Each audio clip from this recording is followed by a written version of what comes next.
கர்ம வினைகள் தான் தடையாக இருக்குது.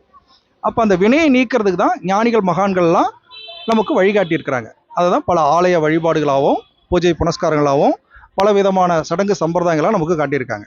அப்போ எல்லாம் வல்ல எங்கும் நிறைந்த இறைவன் வந்து நமக்குள்ள உயிரா ஆத்ம ஜோதியா நம்ம தலைக்கு உள்ள மத்தியிலே ஜோதியா இருக்கிறார். அவர் தான் 2 கண்களில் துலங்குகிறார். இதுதான் எல்லா ஞானிகளும் நமக்கு சொல்லியிருக்கிறாங்க.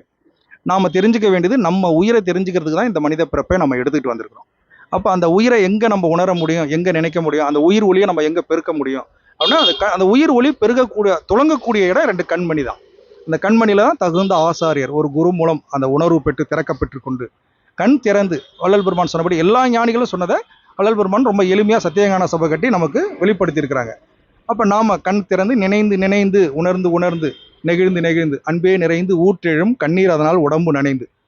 அப்போ கண்மணியில் இருக்கிற அந்த ஒளி பெருகி நம்முடைய பூர்வ ஜென்ம கர்ம வினை திரை விலகி நம்முள்ள இருக்கிற ஆத்மஜோதி இறைவனை நாம் பார்க்கறது தான் இந்த பிறப்புடைய ஒரே நோக்கமே இதுதான்.